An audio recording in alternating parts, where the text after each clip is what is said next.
Mesdames et messieurs, bienvenue à cette édition.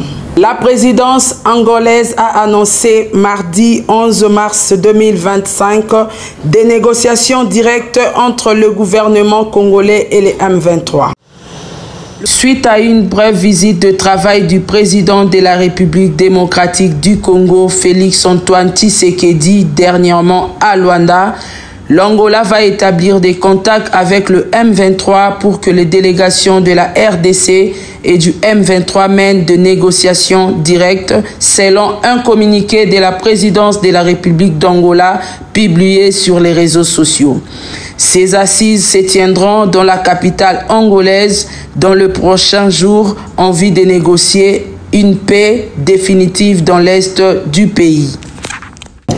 En marge de son séjour en Jérusalem, le président de l'Assemblée nationale Vital Kamerhe a échangé avec la présidente de l'Agence israélienne de développement, Mashav, sur les possibilités de coopération bilatérale en matière de développement agricole entre la République démocratique du Congo et l'Israël. Reportage. En visite officielle en Israël, le président de l'Assemblée nationale de la RDC, l'honorable Vital Kamerhe, a rencontré Inanit Koltai, présidente de l'Agence israélienne de développement Mashav, une institution relevant du ministère des Affaires étrangères d'Israël.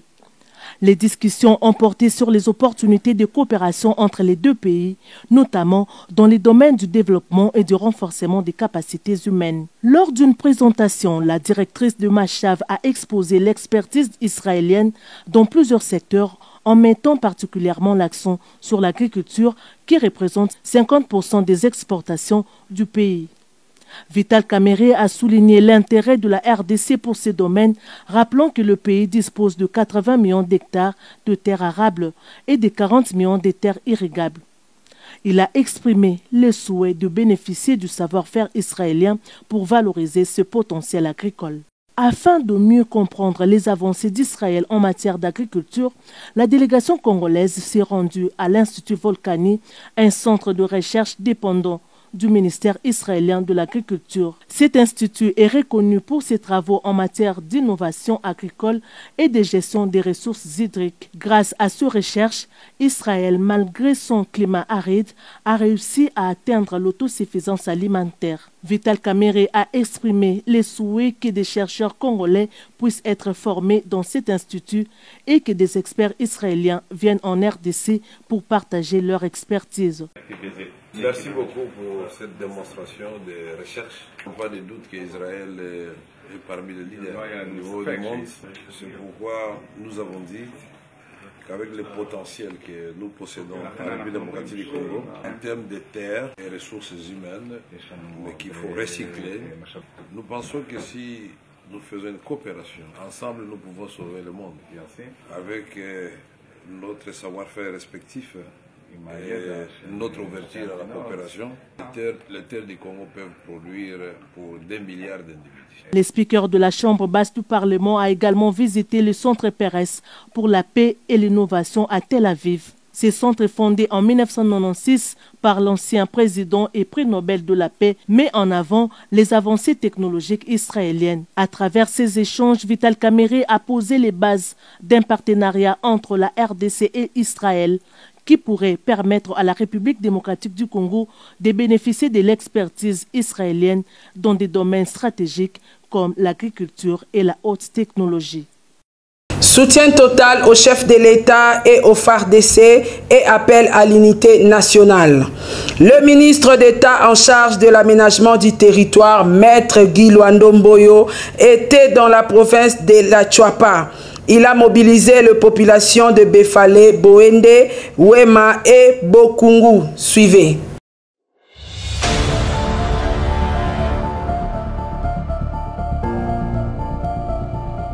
Sous la vision du chef de l'État, Félix-Antoine Tshisekedi Tshilombo, qui a lui-même donné les cutis, le ministre d'État en charge de l'aménagement du territoire, Maître Guy Luando Mboyo, mène une offensive patriotique dans la province de la Tchouapa pour sensibiliser la population face à la guerre injuste imposée par le Rwanda et les terroristes du M23 AFC dans l'est de la République démocratique du Congo. Ce samedi 1er mars 2025, la ville de Boende a été le théâtre d'un grand meeting de sensibilisation où Maître Guiloando Mboyo s'est adressé aux siens. Une foule nombreuse en présence des autorités civiles et coutumières de la province.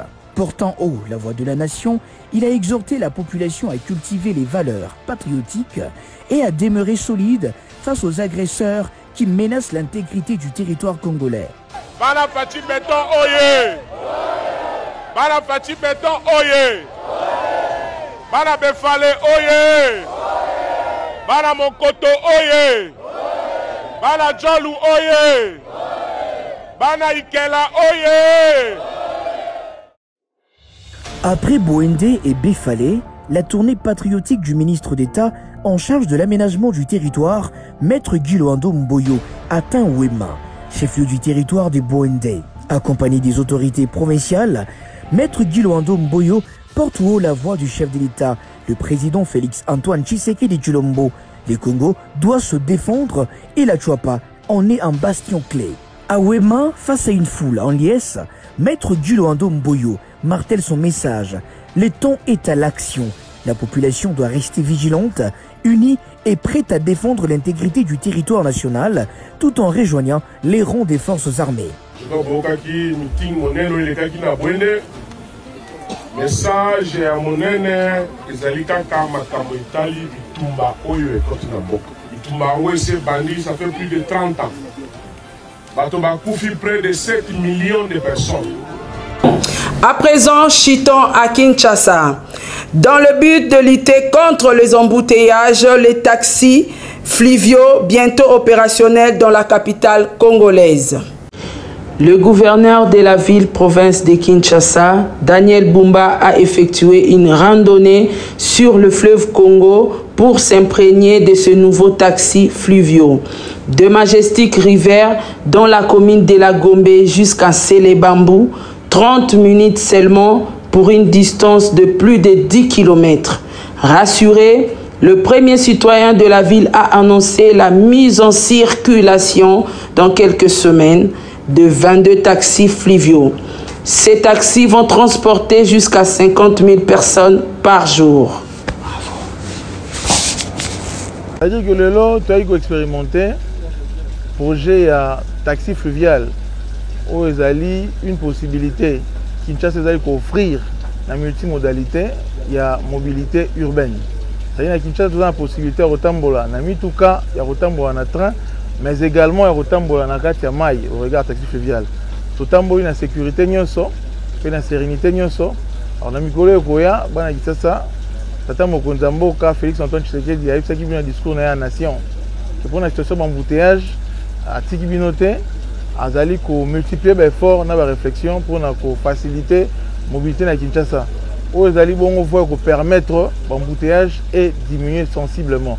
Donc totamboli kolonga na centre-ville si na kinkole en moins de 30 minutes. Donc là si na mikolo koya to ça ba ke na ba niveau nyonso, c'est-à-dire na niveau quartier 1 ke ozala, na niveau ba ya limité ba ke ozala pour nous permettre c'est que tout se mouvoir facilement sur lingo zanzela ya mukilité aux anzela bongo ya mai na sécurité nyonso comme appelé na musala na yo noki noki. Mesdames et messieurs, merci d'avoir suivi cette édition. Au revoir.